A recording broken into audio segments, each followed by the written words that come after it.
Hello guys, आपके लिए नया एपिसोड लाए हैं। हर दिन नया एपिसोड देखने के लिए वीडियो को लाइक और चैनल को सब्सक्राइब करें प्लीज। CH5 अयान के लिए खाना बनाना। अगर मेरे बनाए हलवे की थोड़ी तारीफ कर देते तुम्हारे भाई तो क्या उनकी नाक नीची हो जाती। दुष्ट दानव कहीं के, कृति बोली। क्या क्या कहा तुमने अभी भाई को? मयंक ने पूछा। दुष्ट दानव, कृति बोली। मयंक हंसने लगा गया। वाह, क्या उपाधि मिली है भाई को, दुष्ट दानव।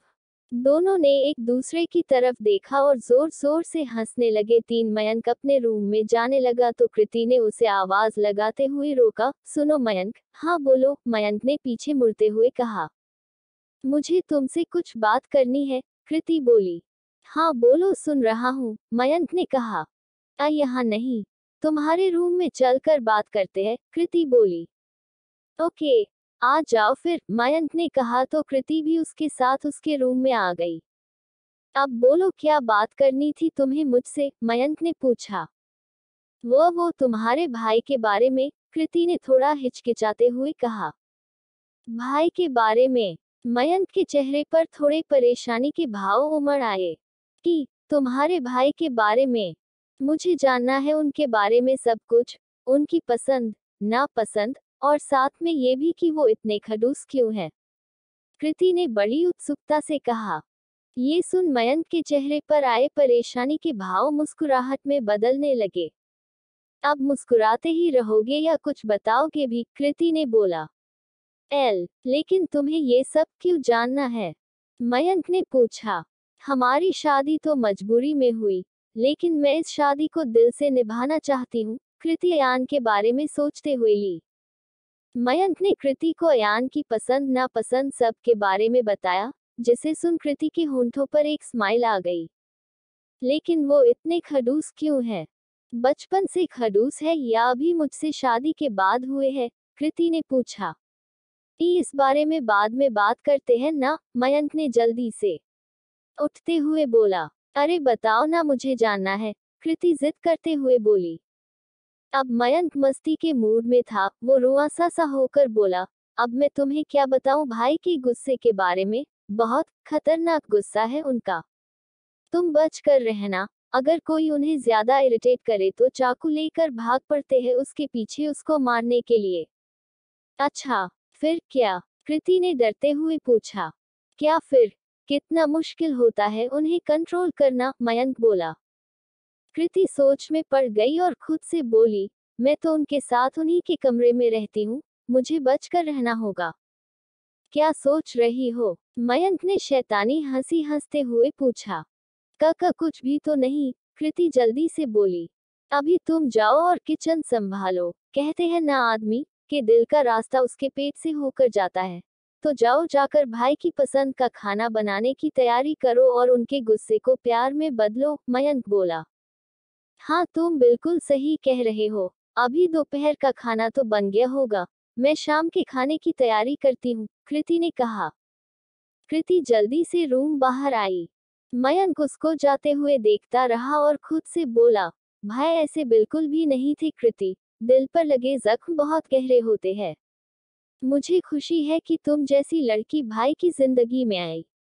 मुझे पूरा विश्वास है तुम अपने प्यार से भाई की जिंदगी खुशियों से भर दोगी।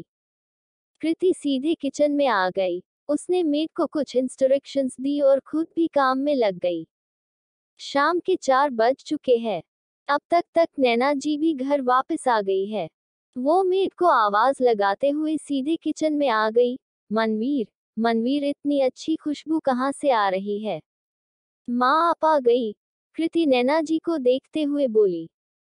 हाँ, और ये खाने की खुशबू मुझे सीधे यहाँ खींच लाई, नैना जी खुश होते हुए बोली। पहले ये बताए डॉक्टर ने क्या कहा? कृति ने पूछा। सब ठीक है, बस रूटीन चेकअप था, नैना जी बोली। जी, कृति ने कहा। वैसे ये खाना बन किसके लिए रहा है? ये राजमा चावल, शाही पनीर, ये तो सब अयान की पसंद का है, नैना जी बोली तो कृति मुस्कुराने लगी। जी माँ, सोचा आपके खड़ूस बेटे को थोड़ा खुश कर दूं, उन्हें उनकी पसंद का खाना खिलाकर, शायद उनका मुझ पर गुस्सा कुछ कम हो जाए, कृति हंसते हुए बोली। नैना जी ने कृति के सिर पर प्यार से हाथ फेरते हुए उसके गाल को अपने हाथ से चूम लिया। और हमारी पसंद का क्या? केशव जी किचन में आते हुए बोले। आपकी पसंद को भी ख्याल में रखा गया है पापा, ये भिंडी आपके लिए ही बन रही है, कृति ने कहा तो केशव जी मुस्कुरा दिए। मैं अच्छे से जानता हूँ कि मेरी बेटी मुझे नहीं भूल सकती, केशव जी बोले। आज आप इतनी जल्दी आ गए? नैना जी ने पूछा। आपकी याद आई और हम चले आए, केशव जी बोले। क्या आप भी? कुछ तो बच्चों की शर्म कर लिया करो, नैना जी बोली। एक तो आपकी फिक्र करो और फिर आपसे 4 बातें भी सुनो, ये अच्छा है, केशव जी मुंह बनाते हुए बोले। जाए जाकर फ्रेश हो जाए, मैं आपके किए चाय लेकर आती हूँ, नैना जी बोली। जी हजूर बोलकर केशव जी अपने रूम की तरफ बढ़ गए। कुछ देर बाद नैना जी केशव जी के लिए चाय लेकर रूम में ही आ गई। आज भी तुम्हारे हाथ की चाय में वही जादू है जो 27 साल पहले हुआ करता था, केशव जी चाय की चुस्की लेते हुए बोले। दोनों काफी देर तक बैठे बातें करते रहे। शाम के 6 बजने को आए। अयान के घर आने का समय नजदीक आ रहा है और कृति के दिल की धड़कनें बढ़ने लगी। कृति की नज़ारे दरवाजे पर ही लगी हुआ है। वो कभी वॉल पर लगी घड़ी को देख रही है तो कभी एंट्रेंस डोर की ओर। काटे नहीं कटते, ये लम्हे इंतजार के नजरें गड़ाए बैठे हैं। रास्ते पे यार के जयंत ने कृति को बार बार एंट्रेंस की ओर देखते देखा तो बोला। कृति ने उसके सिर पर एक हल्के से चपत लगाई। कृति किचन में जाने लगी तो मयंक बोला, अरे भाई आ गए आप ही का इंतजार हो रहा था। कृति जल्दी से पीछे मुड़ी लेकिन उसे अयान कहीं नजर नहीं आया। वो इधर उधर देखने लगी तो मयंक जोर जोर से हंसने लगा। तू रुक जा मयंक के बच्चे, आज तू मेरे हाथों से पिटने वाले हैं, कृति गुस्से में बोली और उसकी ओर भागी तो मयंक अपनी सीट से उठकर भागने लगा। भागते भागते मयंक सामने से आ रहे केशव जी के पीछे जाकर छुप गया। पापा बचाइए। अरे अरे हुआ क्या है? केशव जी बोले। पापा आज ना मैं इसे नहीं छोड़ने वाली, ये हर वक्त मेरी टांग खींचने में लगा रहता है, कृति थोड़ा गुस्सा दिखाते हुए बोली। केशव जी पीछे हट गए। मयंक फिर से भाग खड़ा हुआ। कृति भी उसके पीछे भागी। मयंक के पीछे भागते भागते कृति सामने किसी से जा टकराई। उसे किसी ने अपनी मजबूत बाहों में संभाल लिया। कृति ने अपना चेहरा उठाकर ऊपर देखा तो सामने अथान खड़ा था। कृति जल्दी से उठ खड़ी हुई। उसने अन की तरफ देखा तो वो गुस्से में उसी को घूर रहा था। अब तो कृति के चेहरे पर डर के भाव उमड़ आए थे। क्या चिड़िया घर बनाकर रखा है घर को? अयान ने गुस्से में बोला। फिर एक बार कृति और मयंक को घूरा और अपने रूम में चला गया। कृति और मयंक ने अयान को जाते देखा, एक लंबी गहरी सांस ली और फिर कृति ने मयंक के कंधे पर एक चपत लगाई और बोली, तेरी वजह से ही हुआ है सब। मयंक ने अपने लिप्स को तरेरा आकर लिविंग एरिया में बैठ गया। रात को डाइनिंग टेबल पर खाने के लिए सबको बुलाया गया। अयान घर पर रहता तो अपना ज्यादातर समय स्टडी रूम में ही बिताता था। काफी समय बीत गया पर अयान खाने के लिए नहीं आया। अब तक सब निराश हो चुके थे। सबको लगा कि अयान नहीं आएगा, लेकिन तभी फोन पर बात करते हुए अयान स्टडी रूम से बाहर आया और आकर सबके साथ खाने के लिए बैठ गया। कृति ने सर्व करना शुरू किया। क्या बात है, आज कुछ स्पेशल है क्या, जो सब मेरी पसंद का बना है? अयान खाना देखते हुए बोला। ऐसा ही समझ लो, केशव जी बोले। सबने भरपेट खाना खाया। खाना इतना टेस्टी था कि लिया चाटते रह गए। भाई खाना कैसा था? मयंक ने पूछा। RBIHODN। अच्छा था, अयान बिना किसी भाव के बोला। कृति ने खास आपके लिए बनाया था, मयंक में बोला तो अयान की माथे पर त्योरिया चढ़ गई। जारी। आखिर कौन सा दर्द छुपाया है अयान ने अपने सीने में? क्या होगा अयान का रिएक्शन ये जानने के बाद कि खाना कृति ने उसके लिए बनाया है? जानने के पढ़ते रहिए और अपने कीमती वोट देना मत भूलिए। CH6 मासूम अयान। सबने भर पेट खाना खाया।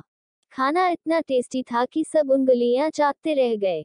भाई खाना कैसा है? मयंक ने पूछा। अच्छा है, अयान बिना किसी भाव के बोला।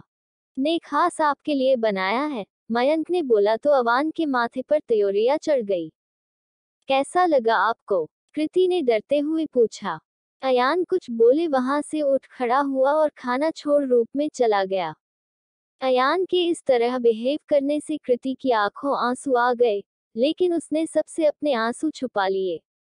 लेकिन सब ने उसके मुरझाए हुए चेहरे को देख लिया था। कृति के लिए अयान का बिहेवियर किसी से छुपा 2T111। अब तुम बैठो, मैं तुम्हें सर्व करता हूँ। मयंक ने कृति की बाह पकड़कर बिठाया और उसे खाना सर्व करने लगा। नहीं मयंक, मुझे भूख नहीं है, कृति ने अपने आंसू छुपाते हुए कहा। अरे ऐसे कैसे भूख नहीं है? मयंक बोला। हाँ बिल्कुल सही कहा तूने मयंक, इतना टेस्टी खाना बनाने के बाद खुद नहीं खाएगी। ये तो कोई बात नहीं हुई, खाना तो खाना ही पड़ेगा। नैना जी एक बाइट कृति की तरफ बढ़ाते हुए बोली। चलो अब जल्दी से मुंह खोलो। केशव जी ने भी एक बाइट कृति की ओर बढ़ा दी। कृति की आंखों से आंसू छलक पड़े। उसे देख नैना जी ने उसके भीगे गालों को साफ किया और पूछा, क्या हुआ? कुछ नहीं माँ, आप सब मुझे इतने प्यार से खिला रहे हैं कि मुझे मेरे पापा की याद आ गई, कृति रोते हुए बोली। तू अपने पापा से मिलना चाहती है? केशव जी ने पूछा। लेकिन कैसे? कृति ने खुशी से उछलते हुए पूछा। तू बस हाँ या ना में जवाब दे, केशव जी बोले। कृति ने जल्दी से हाँ में सिर हिला दिया। बस फिर कल सुबह रेडी रहना, वैसे भी पग फेरे की रस्म अभी बाकी है, केशव जी बोले। कृति जल्दी से चेयर से उठी और उसने केशव जी को हुए कर लिया, फिर बोली, थैंक यू पापा। पापा भी और थैंक यू भी। ये तो कोई बात नहीं हुई, केशव जी बोले। कृति मुस्कुरा दी। चलो अब जल्दी से सब अपना खाना खत्म करो और सो जाओ, फिर हमें सुबह जल्दी निकलना है। ना खाने के बाद सब अपने अपने रूम में चले गए। नैना अपने रूम की खिड़की से बाहर देख रही है। केशव जी ने नैना जी के कंधे पर हाथ रखा और बोले, क्या सोच रही हो? ज्या ज्ञान कृति को कभी नहीं अपनाएगा। नैना जी संदेह बोली। केजी के पास इस बात का कोई जवाब नहीं है। वो चुपचाप नैना जी को देखने लगे। उन्हें अपनी ओर ऐसे देखते देख नैना जी बोली, वो बेचारी फूल सी बच्ची कितनी कोशिश कर रही है अयान के दिल तक पहुंचने के लिए, इस शादी को आगे बढ़ाने के लिए। अयान कब तक उसका दिल दुखाता रहेगा? नैना अभी एक हफ्ता भी नहीं हुआ शादी को, थोड़ा टाइम और दो। कृति एक ना एक दिन अयान के दिल का रास्ता हिलेगी, देखना तुम। केशव जी नैना जी का चेहरा अपने दोनों हाथों में भरते हुए बोले। ऐसा ही हो, जल्द से जल्द कृति और अयान एक साथ आ जाए, कहकर नैना जी केशव जी के सीने से लग गई और केशव जी ने भी उन्हें अपने आगोश में ले लिया। उधर अयान अपने रूम में लगे टेबल और चेयर पर बैठा अपना काम कर रहा है। तभी कृति धीरे से अंदर आती है। फिर वो क्लोजेट रूम में जाकर अपनी नाइट ड्रेस पहन लेती है और आकर चुपचाप बेड पर बैठ जाती है। अयान अपने लैपटॉप पर अपना काम कर रहा है। कृति का ध्यान अयान की तरफ गया तो वो उसी में खो गई। काम करते हुए अयान लग जो इतना डैशिंग रहा था, ने मासूम लग रहे हैं अयान काम करते हुए, एकदम शांत झील की तरह। इन्हें देखकर बिल्कुल भी ऐसा नहीं रहा कि ये किसी का दिल भी दुखा सकते हैं। आप अपच में दिल के बहुत अच्छे हैं यान जी, तभी तो अपने पापा के कहने पर मुझसे शादी कर ली, उनके दोस्त की पगड़ी की लाज रख ली। मैं पूरी कोशिश करूंगी आपके काबिल बनने की, इस शादी को दिल से निभाने की। अयान का ध्यान कृति पर गया तो कृति ने अपना चेहरा घुमा लिया और जल्दी से आंखें बंद करके लेट गई। अयान ने अपना सिर झटका और वापस अपने काम में लग गया। काम करते करते बहुत देर हो गई थी। रात का 1 बज चुका था। अयान को भूख भी लग चुकी थी। इतना अच्छा खाना था लेकिन तुझे बीच में ही छोड़ कर आना था। क्या जरूरत थी? खाना तो पूरा खा लेता। जैसी भी हो लेकिन खाना अच्छा बनाती है। लेकिन अब क्या करूं? किचन में से ले आता हूं। नहीं अगर किसी को पता चल गया तो सुबह मेरा मजाक उड़ाएंगे। अयान अपने पेट पर हाथ रखकर मन में बोला। फिर उसे टेबल पर पड़ी फ्रूट बास्केट एक नजर आए जिसमें फ्रूट्स और एक चाकू रखा हुआ है। अधान ने उसमें से एप्पल उठाया तो उसमें रखा चाकू नीचे गिर था। इतने में कृति की आंख खुल गई। अयान ने नीचे से चाकू उठाया। कृति ने अयान के हाथ में चाकू देखा तो उसकी आंखें बड़ी हो गई। उसके दिमाग में मयंक की बातें घूमने लगी। तुम्हें क्या बताऊं भाई के गुस्से के बारे में, बहुत खतरनाक गुस्सा है उनका। तुम बच कर रहना, अगर कोई उन्हें ज्यादा इरिटेट करे तो चाकू लेकर भाग पड़ते हैं उसके पीछे उसको मारने के लिए। अयान ने चाकू हाथ में लिए ही कृति से पूछा, क्या हुआ? Dot dot dot. कृति जल्दी से बेड से उठ खड़ी हुई और डरते हुए बोली, प्लीज मुझे कुछ मत करना। आई प्रोमिस मम्मा, मैं दोबारा कभी आपके लिए खाना नहीं बनाऊंगी। अयान ऐसे ही चाकू हाथ में लिए उसकी ओर बढ़ गया और सुसे में बोला, क्या बकवास कर रही हो तुम?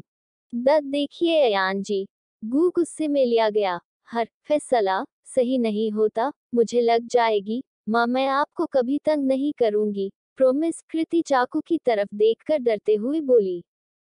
अयान कृति के बिल्कुल करीब आ गया। कृति ने अपने कदम पीछे लिए और सहसा रुक गई। उसने पीछे पलट कर देखा तो पीछे दीवार थी। अयान कृति के पास आया तो प्रकृति ने डर के मारे आंखें बंद कर ली।